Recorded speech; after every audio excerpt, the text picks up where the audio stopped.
What's up, beautiful people, and welcome back to the channel. You know the brand P&Z Life Coaching. You know the man, Coach Mike James, and I'm back again with another amazing episode or segment of Black Business Booming. So y'all know what I say. First of all, if you ain't following me yet, if you're not subscribed to the channel, that was me giving you some time to do so. Subscribe, follow, make sure you're connected with me. A lot of motivational videos that I do, my Black Business Booming segments, my impactful conversations. Those are my two interview series that I do here. So I would love to hear from you. Let me know if this is your first time seeing my video. Let me know. I love doing these because it's typically someone I know or that I'm connected to. So I'm really excited about my guest today, and just even the journey. I'll save how we met when we get to it. But without further ado, just take a moment and introduce yourself to the people, and let them know who you are. And we'll start there. Okay, well, hi Mike. Thanks for having me on today. And we really were just talking about how like cool it is that we met a while ago and everything. And it's been kind of our friendship has kind of a cool backstory to it and a unique one. And my name is Janet McCarroll, and you were kind enough to invite me on today and to talk with you and your audience. Yeah, definitely. So let's talk about it. The elephant in the room. So we were just talking before we started the interview, right? And I was like, wow, it's been 3 years now since we met, a little bit over 3 years. So the interesting thing about how we met, tell everyone how we met. Okay, so you and I literally met in the middle of the ocean, let's just say. Exactly. We met in 2019 on a cruise ship in Hawaii.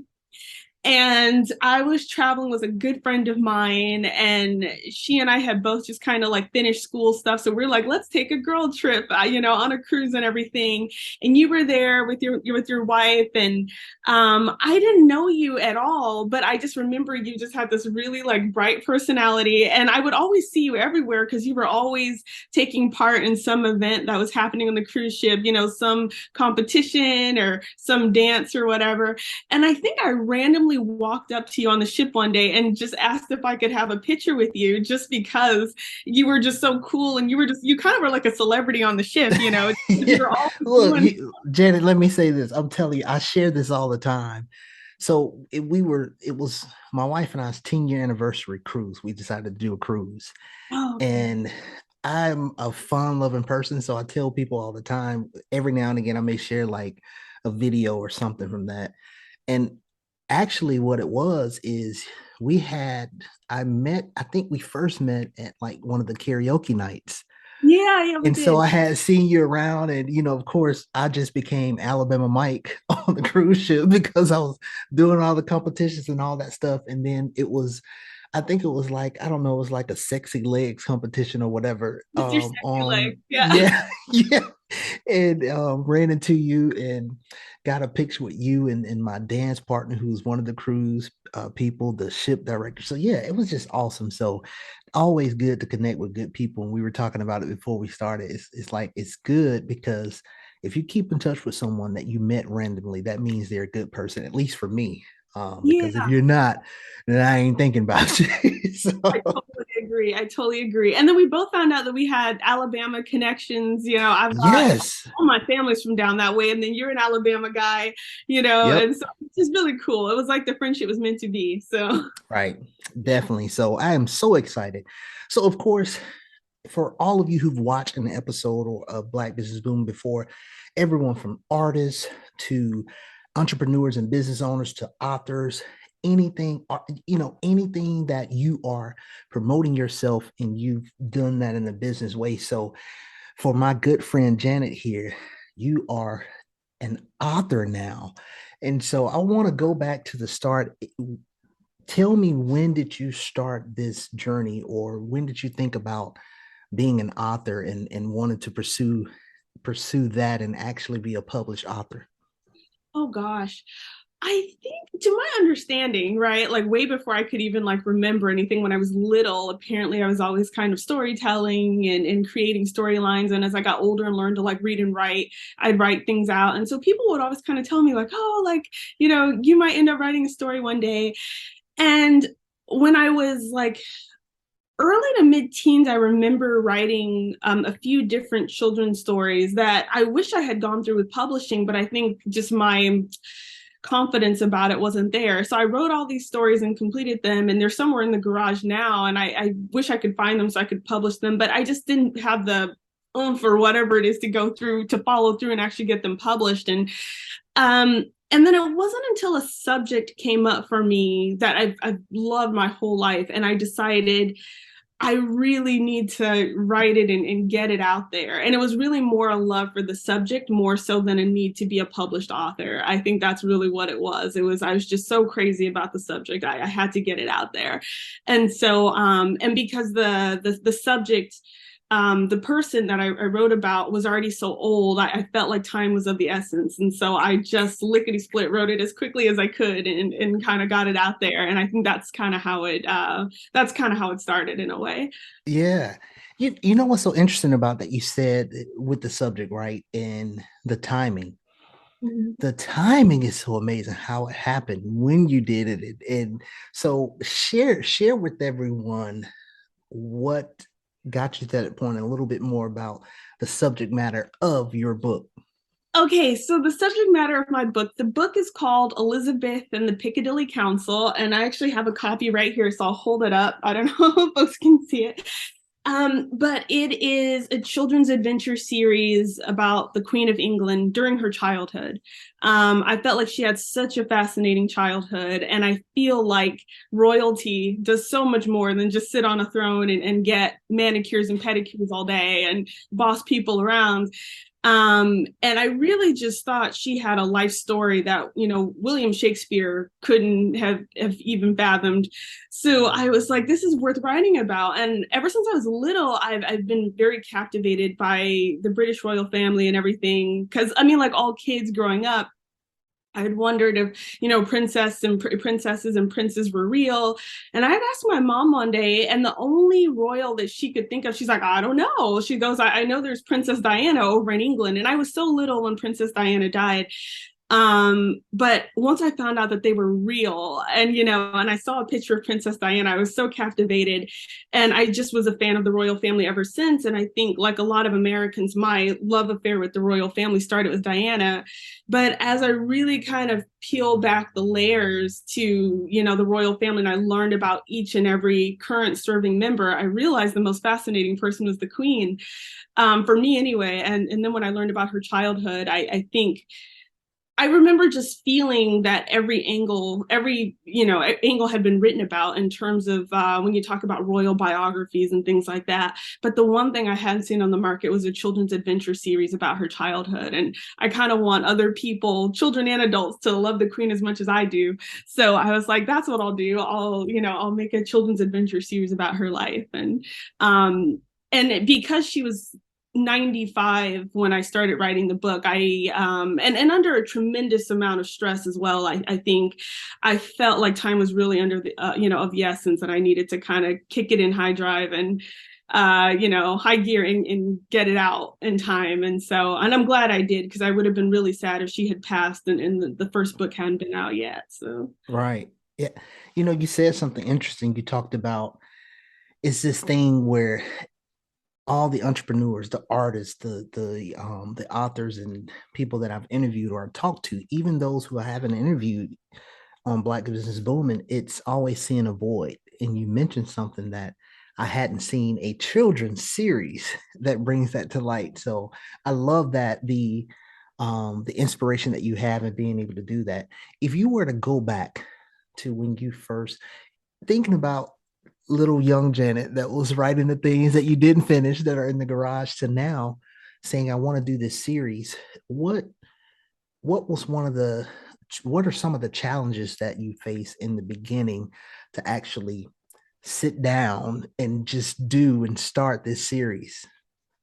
Um, Are you going way back to before the series came to mind, or even just the struggle of starting the series? Starting, yeah, just the when you had that idea, okay, this is what I want to do. What were some of the challenges, even in forming or the formation of wanting to do the series? Um, I think for me, just in terms of getting the series started, I think there is this fear of always being,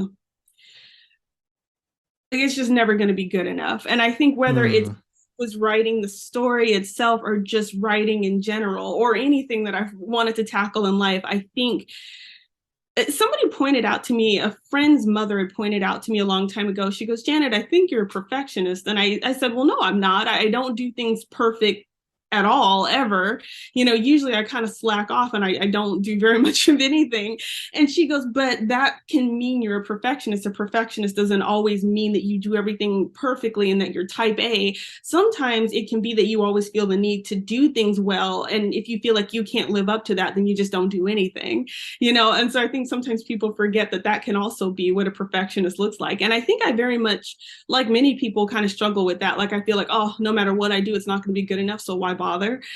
And I feel like just kind of fearing not doing it at all, more so than fearing being bad at it, is kind of what had to take mm-hmm. over. Like, I was more afraid of what would happen if I didn't do it versus, if I did do it and it was terrible. And at some point, it's like, if it sucks, it sucks. I don't care. If I'm not, Hemingway, if I'm never going to be, a great author, if it never sells a copy, if my vocabulary isn't as broad as I want it to be, and I can't, describe a scene or a moment the way that I want to, it's like, oh, well, at least I did it and it meant something to me. And I think kind of once I got there, I think that was like the first big hurdle. And then I think after that, it was staying motivated, even in the moments where you weren't feeling as feeling the amount of get go about it that you want to feel, because I feel like it's easy in the moment to whatever it is, whether it's like dieting or, I don't know, I don't know, just whatever it is that you feel inspired to do in the moment. I think everybody in their life at some point has experienced like, oh yeah, I'm gonna do this, right? And then but then you hit those moments where it's not so interesting, or you're tired, or you're like, oh, I was better off before I ever started this or Oh whatever. yeah. And even through those moments, like pushing through it, even when you're hating it or even when you're bored with it, and just knowing that at some point I'm going to be as excited about this, and it's going to feel really good if I push through these moments where I'm not feeling super passionate about it, and just being determined to see it through to the end. And I think those would be like the two major hurdles that I kind of had to hop over. Yeah, yeah, that always makes me think about, I something I've said since college maybe is life is like Nike, just do it. And so Mm-hmm. sometimes it's just the idea of, you know what, it's not going to be perfect. I just have to go. And I you say you that you said it too. perfectly. You said it perfectly about anything that you're doing in life that's worthwhile. You have these times where it's like overdrive, like simple, easy. But then you get to those times where it's like, or you excuse your way out of it. Well, I can write a page or so. I could write 20 pages tomorrow, right? It can Yeah, it can wait. yeah. So yeah, I love that. It's something about that tapping into your why. Like, okay, why did I start this in the first place? Yeah, definitely. Definitely. I totally agree. And it's so funny because I literally say that all the time too, just do it. And I always think about that Nike slogan. I think it was the most simple yet wisest word, the most wise words that were ever given to the public, just, Yeah. just do it, really. That's kind of all there is to it. I think anybody that starts any business venture or writes anything or becomes a great musician or travels somewhere, it really is just doing it. I don't think most people don't really have the answer or know how things are going to turn out. They just dare to do it. So Right. So you have now the first book complete in your series. So when did you finish that? When did you finish the first book? I finished the first book, I want to say last August, I think. And then it went up for sale. It was officially available to the public in October. Okay. So now thinking about that point, right? Because it takes so much every step. Right? You can Right. finish it, and then the next step it's like, oh, do I push it out? Okay, it's the day before it goes up for sale, and it's all these thoughts. So now, if you think from October, right, when it went up from sale for sale to today, in the business side of pushing the book and getting it out there, what are some of the day-to-day challenges that you face, and now the book being available? Oh man. Okay. Book promotion is terrible. Terrible, terrible, terrible, especially if you're, an indie author, because so much of that you're driving yourself. And even if you've got a publishing house behind you, it's still a lot of it kind of rides on you to get it out there. It's your time and your energy.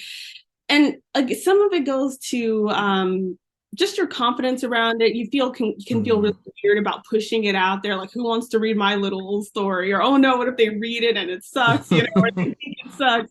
Um, Sometimes it can be really hard when people do read it and they're like, oh yeah, it was great, and they don't tell you more than that, and you're like, okay, like I don't know how to feel about that. Are they just being nice or what? So that can be kind of hard. I think having to be so diligent about it, staying on it every day, calling bookstores, hey, will you carry my book? They don't call you back. You have to call again. They say they ordered it in, but they never got the shipment, and then calling back to see if they got it in. And um it's a long, grueling process. And then, if you're an unknown author, them being willing to, they might only want to carry a few of your books, and they'll say, well, we'll just, order three. mm, We don't want to order more than that because you're not a known author, and so we don't want to commit to carrying all these books. And so I think that's the biggest struggle. And then having to contact the publisher and say, hey, did you guys follow up with this bookstore the way that I asked you to? And um being brave enough sometimes to call a bookstore and say, hey, can I have a book signing? And things like that. And then there's kind of like, well, who wants my autograph? Just little old me. right.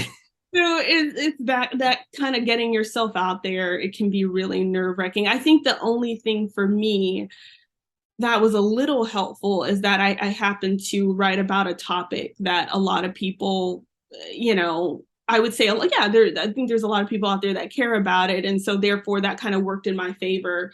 Is that it's sort of a hot topic that people are interested in. It's kind of, what they would call in journalism an evergreen story. So that worked in my favor in terms of getting it some publicity and whatnot. But even then, it's still nerve wracking because no matter what you write about, if you're unknown, people don't care. So you really, Right. yeah, you kind of have to keep believing in yourself even when nobody else does. And there have been times where I've just kicked it to the curb, and because it was so time consuming to try to do all that sort of publicity work on my own, and it was preventing me from moving on to writing the second book and whatnot. And I said I can either spend years trying to promote this one book or go on and keep writing the series. And so I kind of just let it go for a while, but it is very important. So I would encourage anybody that's going to write anything that really wants to get it out there and get it known, like, gear up for that, because it's certainly an Mm, uphill battle most of the time. yeah, yeah. So that's like some of those challenges, right? And you mentioned how the time and the effort and the sacrifice, right? And getting something done that you're passionate about, and when it's in business, and when you're an entrepreneur and you're putting something out there, it's like your baby. So Yeah. you care about it so much more. So on the flip side of that, what is the most satisfying thing about now, that process of my book is out there? I've done it. What is the most satisfying thing now about being an author, and now you have a work that's complete and out there? I think just that I can check it off my bucket list. I'm somebody that's really big about, checking things off my bucket list. And it can be something super small, like just trying a restaurant that I've never tried before and I've always wanted to traveling somewhere that I've always wanted to go, to writing a book or being in a play. I mean, just whatever. But just I'm somebody that's really, really gung ho about, doing the things that you want to say that you want to do in life, just because um, time flies, and it waits on nobody. Yeah. And kind of like, if you don't just do it, right, you wait around and then you might not get Mm, the chance to do it. So I just say, just jump on the wings of opportunity and go, because You don't want to get left behind. So for me, just that alone is great. Like, boom, done it. Like, published a book, got it out of the way. And the fact that it is a topic that I'm just so passionate about, it's just for me, that's even better. So it's not even like I just wrote something to be published. It's something that I'm just like, this meant everything to me, even if nobody else cares. But for me, it means everything. So yeah. Yeah, that's awesome. I now what's interesting in so far, and you've already shared a lot of gems and things that people can take from it from, you know, doing something that you're passionate about, right? That you care. And you also mentioned the fact that idea what we both shared is and what most people share when I do these interviews with Black Business Booming is if it's something that you really want to do and you're passionate about it, you have to do it. No matter if you're not sure what's on the other side of that, what's the outcome going to be, because it's that thing that kind of speaks to you sometimes, and it's like once you get it done, that gives you so much more drive. So, other than what you've already shared, the gems you've dropped, what is some other advice that you would give to someone's watching this and is like, okay, now there's some little black girl out there watching and they're thinking, I didn't know I could be an author. So they're watching Oh, you. What is some advice that you would give to that person who's sitting on an idea, whether it be business, artistry, an author, and in your case, writing something or doing a project? What is some advice you would give someone that's wanting to start or maybe doing it already and they're not sure about the path forward? I will say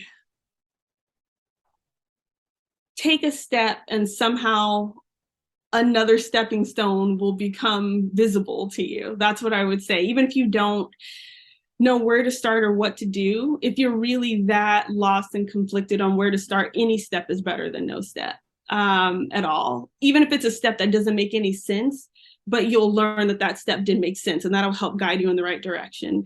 And I will also say that I don't think anything in life hurts more than regret. So Mm, I don't think there's a pain out there that's worse than regret. I can't think of anything that's worse. Um, and it can be agonizing if you look back in life and realize that you missed an opportunity for something that you wanted to do, no matter how small, how big, how random, how normal, whatever it is. But if it's something you truly wanted to do, your soul will punish you for that, I think, forever. I yeah. really do. I really do.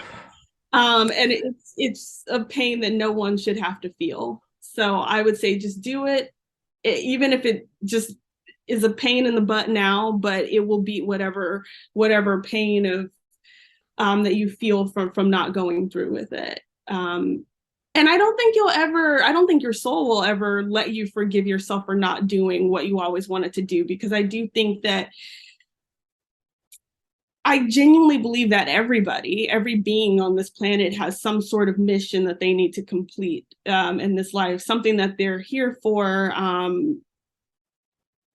some part of themselves that the universe is supposed to get to experience. And if you don't do that, it's like you didn't complete your mission. And mm, you may not even know that you're making a difference or motivating anybody. You may never know, but it's for whatever reason you were meant to do whatever it is that you feel called to do. Um, and your insides will let you know if you didn't get it done. And it'll just make you more and more restless. So I say, whatever it is, please just do it. I love that. And it's when you were talking about just you started with make that first step and other steps will reveal themselves. So that next stepping stone. And it always makes me think of that quote, or it makes me think of the quote of, the journey of 1,000 miles starts with that first single step. Like Uh, everyone starts somewhere. And just to add on to that word of encouragement for everyone viewing is sometimes you have to put the blinders on. In other words, when you look at social media and you look at what's out there on the internet and this digital age that we're in, everybody's got it all together and they're perfect and they're this and that. They started somewhere. And yeah. just know this, if you're looking at the numbers, whether it's sales, whether it's money, whether it's followers, if you have one, that person who has have millions, at some point they had less than you. And It's that right there is such a driving and motivating factor for myself. And I share that with people all the time. And it's like, okay, it's definitely a perspective that I didn't think about. So it's sometimes about that mindset and shifting how you're looking at things too. yeah. Yeah, I think that's very, very true. Very, very true. So just keep going and do what you need to do for you and not and like you said, put on the blinders. You know, that made me think of something. I remember watching an interview with like Michael Phelps, the Olympic swimmer, a few years back, and somebody had asked him, like, hey Michael, do you know when you're do you know that you're always winning? Like, are you when you're in the pool and you're swimming your laps and you're competing against all these other swimmers next to you, do you know that you're always in the lead? And he said, to be honest with you, I can't even afford to think about where anybody else is in the pool next to me. Cause he's like, if I take a second to think about it or start looking around in the water to see where somebody is next to me, that's when they're going to go ahead and I'm going to be, I'm going to fall back. So I can't afford to break my stride. I just have to think about what I'm doing and keep going. And it's really great. It's not always easy to do, but I think about that always when I'm trying to do something. And it doesn't mean that I don't stumble. I definitely do. Mike, you and I have talked a lot and we all have Yeah. ups and downs, but I do think about that and,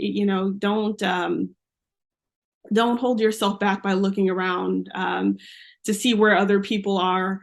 I think it's okay to sometimes use that as motivation and say, hey, this is where I got to keep going, and or sometimes you look at folks and you're like, man, I better keep going because I don't want to end up back there where they are. Yeah, there you go. But There you go. but when you find your stride, I would say just keep going. Don't look around, don't slow down. Don't look in the rearview mirror. Just keep going. Just go. And look, y'all know what I say. My 4Ks, keep going, keep grinding, keep showing, keep shining. All of those things, right? That go and that grind is your fuel to do it for you, right? Like you mentioned, Janet, that one of the things that pain and regret sometimes can outweigh any other pain. Oh So yeah. that go and grind is for you. The show and shine is for the haters, or even that imposter syndrome, that voice that tells you, oh, well, you can't do that. You can't write a book. Yeah. You can't do this thing. Show and shine. And it's almost like you're giving light to all the positive things that you're doing, and you're squashing the negative or the things, the obstacles and barriers that's going to come against you. Wow, just I'm inspired. Like, I'm Oh, inspired because it's one of those things. Janet, that's the next thing on my radar. I got to get serious about putting some things to paper. And as a coach and speaker, one of those big parts of the heart of that and really growing in that profession is it's authorship. And I have ideas, but it's a matter of now doing them. So just hearing you talk through that process is definitely inspiring. So when you think of the forecast for you, what's next for the author, Janet? What's next for you? what's next? I since I've written the first book, I really would like to go back and dig out those stories, those children's stories that I wrote some years ago. And I'm kind of feeling just confident enough to say, you know what, I should have given myself credit with these and gotten these out there. I think they were sweet stories. And um, and at this point, I'm just doing it for me. It's not even, like I said, I'm finally at that point where it's like, if nobody else likes it or nobody else reads it, it's okay, but it's for me. So I feel confident enough to just put it out there. But I feel like the thing about starting a series is it's very time consuming, especially when they're chapter books. And so the first book for the Elizabeth and the Piccadilly Council series is out. And now I have the second book. I've completed the manuscript. It's right around 300 pages, so it's much longer than the first book. And I really underestimated how much time and effort has to go into a manuscript that's quite so big. So but that's currently in with the editors, and I'm looking forward to getting that back. And I'm sure I'll have to do some more editing myself and then resubmit it for editing and before I can get it out. But I'm hoping to get that out at least by the earlier part of next year. It was supposed to be out this year, but I just had so many distractions happen this year. And look, and I was fortunate enough to get to travel some too, so that kind of took me away from completing the story. But in a way, it was kind of a good thing because then I would think up more ideas. I'm like, oh, that'd be great to go in, go in the story. And if I had, just rushed ahead and done it, I don't think the story would feel as complete to me. So I'm just looking forward to getting that out. The illustrations have been complete and everything. So I'm, once I get that out and then starting to write the third book. And so I've got to get the series done. And then I've got some other ideas that I would like to write on, but I'm kind of letting those stories grow within me and trying to think of ideas. And, I really want to have a solid plot line before I start working on it. But I even have some, books that are more adult oriented, just adult storylines that I would like to write on. So not just children's series, but for grown folks as well. And I would like to tackle those. But I really want to finish this first. I feel like I started this. So I want to finish it. Look, I'm just excited to hear that you have those ideas and things that are out there. Like I didn't even expect to hear all that. That you have so many different directions of where you want to go with it. And that's why I said proud of you for doing the book. And that's why I said Janet the author, because I know that it's other things too besides that first book. So that's awesome. I look forward to seeing the journey and seeing what you create and what you manifest from your mind and what you create. So I'm so excited to see that. So Janet, I want you to take a moment, grab the book. I want you to hold it up again. Elizabeth and the Piccadilly Council. Hold it up. Let people know where they can find it, where they can get the book for themselves, their kids. Awesome, the illustration there. So just tell people a little bit of where they can find more about the book and where they can purchase. You know what? Even just a simple Google entry, and the book will come up. You can find it. I think probably the best place to get it is on Amazon. You can order it directly from the publisher, which is called Book Baby. I would encourage folks not to get it from Barnes and Noble, just because they've been a little goofy with the shipments coming in. Sometimes they get them in and sometimes they don't. And then I have people saying, "Oh, I never got my book." So I always feel like Amazon is probably the best place to get it from, or the publisher Book Baby. But if you Google it, it should come up there, and it's pretty easy to find. And I've got some good feedback from people as well. So I think I've even though the story was written for for more so for children, but I think because it's historical fiction, I get a lot of adults that reach out to me as well, and they're like, "Oh, I learned so much," or "I didn't know that." So it's kind of cool. I think there's something in there for every age group. And I will say I've noticed that the second book I think is a little bit more mature and a little bit darker than the first book, Okay. and so at first I was a little hesitant to go there because I'm like, oh no, like what are these parents gonna think? Because I do have some parents that reach out to me and tell me their kids like the book. But then I'm like, in the story, the kids are getting older, Queen Elizabeth and her sister, they're getting older, and darker things are starting to happen in history and they're facing all that. So I'm like, I'll just keep it real and hopefully the parents will bear with me as I take them through that journey. So yeah. Nice, nice.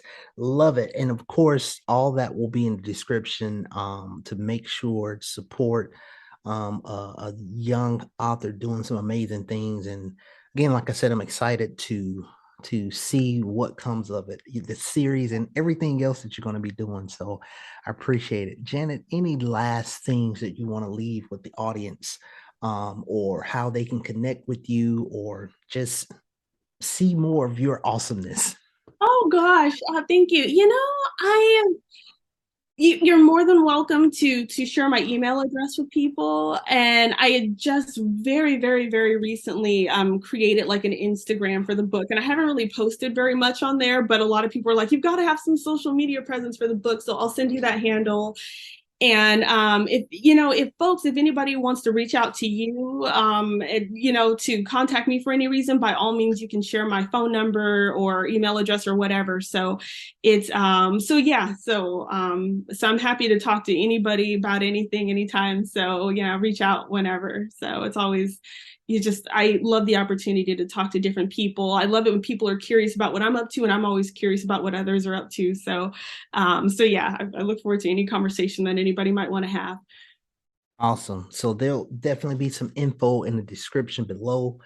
Make sure you support. And Janet, again, thank you so much for doing this. For just taking the time to share some of your journey and your story and what you're doing. I definitely appreciate it.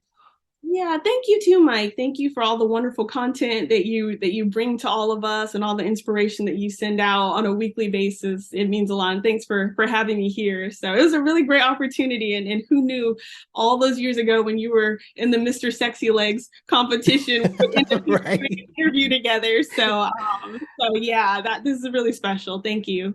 And just to let all of you know watching, I was cheated because they told me I was winning too much. And so Oh, they gave me I don't know if you remember, they gave me some other award. I had the biggest response because people were starting to know me right around the yeah, ship. totally. But they My gave friend. me another they gave me another certificate or something. And the guy came to me, the host, he said, well, Mike, we just wanted to give it someone else a chance. I was like, that's cool because with the dance competition, I had won a t-shirt and a bottle of wine. I was like, well, you can let somebody else have the other stuff, and karaoke, I was doing that. I did that twice. So You yeah, like you deserve said, it. You deserve. They should have just let you make history, and you should have just been undefeated in all the because you earned it. You had the brightest spirit there. You were really what going on vacation is supposed to be about. You really embodied that, and I think a lot of times folks are stiff and they don't want to get out there. They're shy, and or they don't know how to have fun. They want to have fun. You were fun, and you made it fun for. And like I didn't even know you, but I came up to you just because you were so much fun. That right. I was like, I don't even know that guy's name, but I'm gonna go up to him and get my picture taken with him because I want to tell my great grandkids this is the guy that made the cruise really fun, and you Look, embraced that it so much, and here we are. that So makes it worth it. That makes it worth it right there. And for all of you, that's another sign for you to be following me if you're not already. So definitely, subscribe. I'm pretty much Coach Mike James at Coach Mike James everywhere. Again, thank you, Janet, for your time today, and thank all of you for tuning in to another episode of Black Business Booming. And we'll see you next time. Peace.